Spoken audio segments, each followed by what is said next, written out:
कि जो कुंडली में काल शब्द दोष होते हैं ना, ये एक तरह का नहीं होता। हमें क्या लगता है कि काल हमारे पास काल शब्द दोष है, हम पंडित जी के पास गए, पंडित जी काल शब्द दोष है, पंडित जी ने कहा पूजा कर देते हैं। काल शब्द दोष 12 अलग तरह के होते हैं। कुलीक, अनंत, शेषनाग, वासुकी, घातक, ये हर एक अलग अलग तरह का काल शब्द दोष आपकी लाइफ पे अलग अलग तरह की बाधाएं लाता है। ठीक है। फर्स्ट हाउस से जो जो कुंडली में काल शब्द दोष बनता है वो आपके सेहत पे प्रभाव डालता है, आपकी पर्सनालिटी पे प्रभाव डालता है।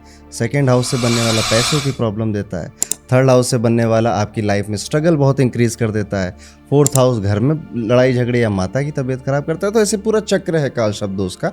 आपको ये पता होना चाहिए कि आपके ऊपर कौन सा काल शब्द दोष है और उसकी शांति पूजा करानी चाहिए। इन्होंने तांत्रिक बताई, वो मुझे नहीं पता वो कैसे होती है या कहाँ होती है, पर आमतौर पे जो काल शब्द दोष की पूजाएं हैं ये उज्जैन में होती हैं, नासिक में होती हैं, त्र्यंबकेश्वर में होती हैं, और ये सबसे अच्छी जगह है। तो अगर कोई है तो घबराना नहीं, आराम से ठीक हो जाता है। या फिर शिव भक्त बन जाओ, शिव जी अपने गले में नाक को बांध के रखते हैं, वो वैसे ही ठीक हो जाता है अपने। राइट हैंड तंत्र जो आप कह रहे हैं, मैं जो समझा रहा हूँ लेफ्ट हैंड तंत्र, सबके लिए नहीं है ये उनके लिए है जो स्पिरिचुअल इंक्लाइन होना चाहते हैं, लेकिन उनके लिए वो दोष बाधा बन रहा है, तो अब उनको हैवी लेवल पे जाना होगा उसको दूर करने के लिए। तो मैंने उनकी बात करी। आपने हनुमान जी की बात करी है, हनुमान जी से मैनिफेस्टेशन का आपने एक वीडियो बनाया था उसको थोड़ा और डिटेल में यहाँ समझाएंगे हमारे ऑडियंस को? बिल्कुल बिल्कुल, ये तो बड़ी अच्छी चीज़ है, समझाना चाहिए। हनुमान चालीसा 40 लाइन की होती है, शिव चालीसा 40 लाइन की होती है। 40 ही क्यों, है ना? 41 क्यों नहीं, 51 क्यों नहीं, 20 पे क्यों नहीं अटक गए? इतना लंबा बनाने की क्या ज़रूरत? 40 एक मंडला है, आप तो जानते ही होंगे मंडला क्या होता है। ठीक है, तो 40 इतने, ये जो 40 दिन है वो ऐसे दिन हैं कि अगर आप कंटिन्यूसली उन 40 दिनों में कुछ करते हो, ठीक है, तो वो ज़्यादा इफेक्टिव होता है। इस प्रकार से इजी लैंग्वेज में समझ लेते हैं हम। तो अब ये कहानी बताई जाती है कि तुलसीदास जी, अकबर ने उनको जेल में कैद कर लिया था। ये कहानी सच है झूठ है हमें नहीं पता, ये बताई गई है कि अकबर ने एक दिन तुलसीदास जी को जेल में कैद कर लिया। तुलसीदास जी को अब मदद चाहिए थी, तो हनुमान जी को याद करने लगे, क्योंकि वही जो थे वही राम तक उन्हें पहुंचा सकते थे। तो उन्होंने हनुमान जी का सहारा लिया राम तक पहुंचने का। तो वो हनुमान जी के लिए जो भाव से उत्पन्न हो रहा था वो लाइन्स लिखते गए, लेकिन वो लाइन्स भले ही लिखते गए, लेकिन दिमाग में उनके वो चल रहा था जो उन्हें चाहिए, जिसे हम मैनिफेस्टेशन कह सकते हैं। तो हनुमान जी की मदद चाहिए थी। वो 40 दिन हनुमान जी की मदद के लिए जो भाव था अंदर, उसी को एक किताब में उतारते गए, लिखते गए। जैसे ही 40 लाइन उन्होंने लिखी, वैसे 40 दिन जैसे ख़त्म हुए, 40 लाइन जैसे ख़त्म हुई, बंदरों की टोली आई थी और अकबर के महल में उन्होंने तहस महस करना शुरू कर दिया।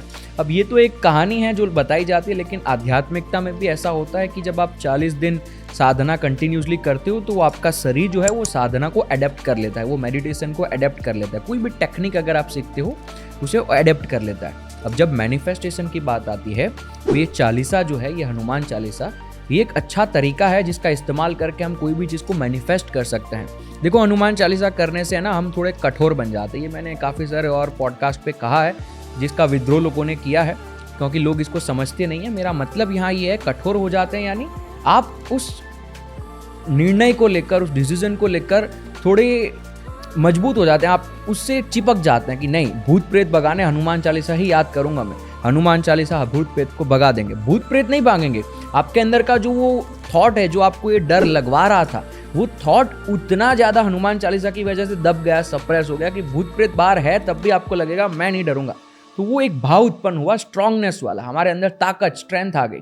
तो इस प्रकार से आपको एक कठोर बना देता है। तो हनुमान चालीसा का जब आप पाठ करते हो, 40 दिन हनुमान चालीसा का पाठ करो।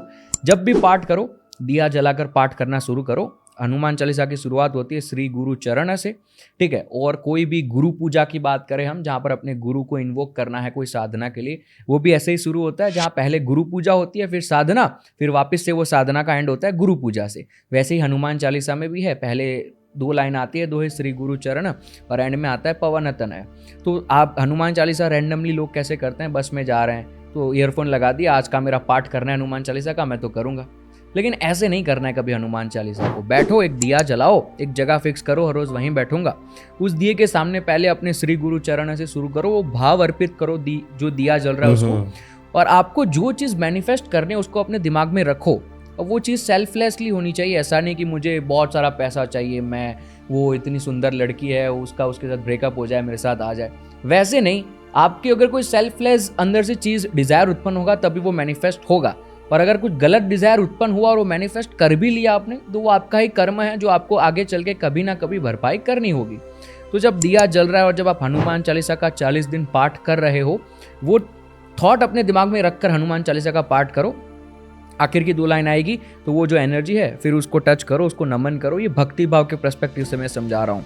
उसको नमन करो और 40 दिन तक बस ये चीज़ करो, लेकिन आपका थॉट हिलना नहीं चाहिए यहाँ से वहाँ। 40 दिन तक अगर वो थॉट कांस्टेंट अपने अंदर रख सकते हो तो वो चीज़ मैनिफेस्ट होगी, क्यों नहीं होगी? क्योंकि 40 दिन का मंडला है।